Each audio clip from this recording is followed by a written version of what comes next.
Okay, muchachos, welcome back. Welcome back to my second episode. Today we're going to build a jig for this Passat, the Passat Coupe from 1973, because we will marry this with a drive line, 4x4, four-wheel drive from a Subaru Impreza, a 2-liter turbo engine. That's why we have to build today a jig. I make them of iron. It's so I think 8 centimeters by 6 centimeters, and I think 2 or 3 mil thick. And it will be approximately about 3.5 meters long and 160 width. And then the height will be about 40 centimeters at the ground. And that's for me nice to work. And I have to make it straight and square, so we can take all the dimensions later from the table and transfer it to the car. Yes, turn around, and then we will start making this jig. Okay, the jig. I put the iron on the ground because this floor is almost level, it is concrete. So I will use this to make the table. As you can see, I lay it down on the table, and I always use this square to make the angles square, of course. Because if you start square and you take all the measurements, then at the end the table will be 100% square. That's important for a jig. It has to be perfectly square. And otherwise, all your measurements you take from this to the car will not be 100% okay. Yeah. Okay, turn the camera around, and then we do the other side. Make sure everything is square. And everything is square. Tie them together and weld everything together again.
And then always measure diagonal with that side to this side. It's the same as that side, diagonal, and it is 100% correct.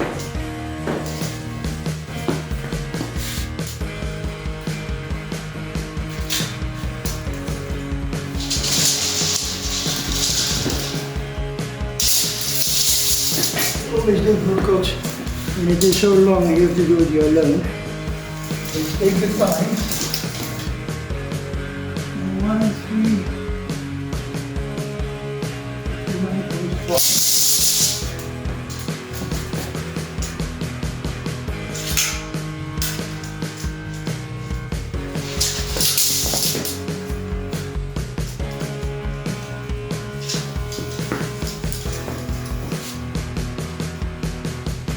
1.5.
Okay, now we make these cross supports.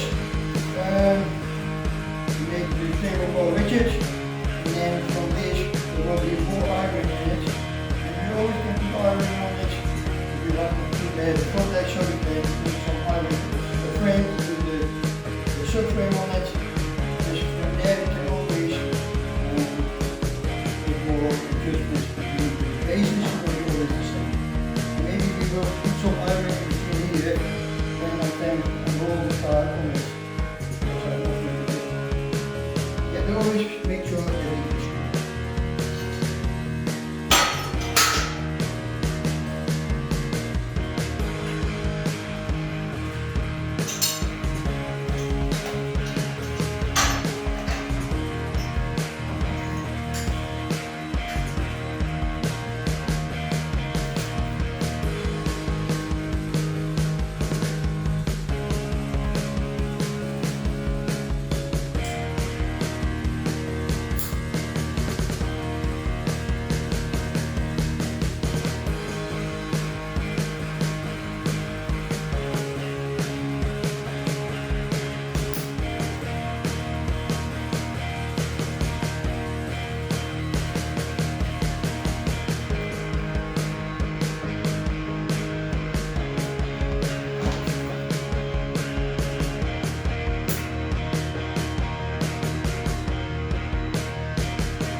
Okay guys, I flip the table on, I put the legs on. I have to weld a few more and then it will be finished. And then I need help from my son because it's so heavy. You have to take the car out and put the jig there, and then later on we have to put the car on top of it because it is perfect square. The only thing we have to, because the floor never is 100% level, so we have it, when it's on place we have to level it with the shims. And then maybe I will put some extra cross members here, there for the wheels, because this jig is wider than the car, I think I know for sure. And then later on we always can put iron on it, to put the saddle on it, with the car, and put the front axle and the rear axle, but for later. That's the most important. The most important is diagonal is the same length, the width of course, and all the corners, everything is a square. Dus yeah, let me finish the welds, and then we have to maybe put some legs on it, underneath it, so that we don't damage the concrete. Let's weld the last few ones.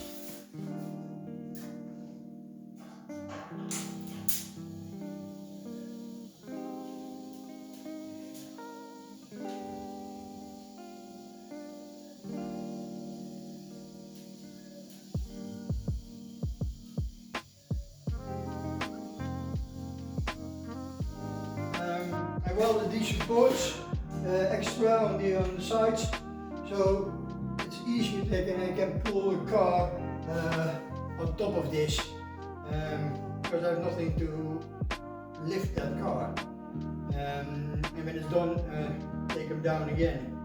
So now it's done. I'll ask my son to help me to put this there, put the car outside, and then put the car on top. And when that is done, I will be back and I will show you that. Okay, the jig is done. It's all level, 100% level. I put this bar in and this bar extra in. Yeah, you can't see it, but there's a line, and there are two lines over here. This is the wheelbase axle. The wheelbase from there to the first one is of the Passat. It's 246.5. The second one is of the Subaru. That is 252 centimeters. This is about 5.5 centimeters that the Subaru is longer than the Passat. Dus yeah, the next time we will put the car on top of this, and then cut the car in half, fix the car of course, and then cut the car in half, take the front head off and the rear axle off, and then I think, I don't know, if we have to start from the front axle of the Subaru, put them there, fix them, and then mesh it to the back. I don't know, I have to think about that. But for now, that's it, muchachos. Thank you for watching. Don't forget to subscribe, and see you the next time. Ciao.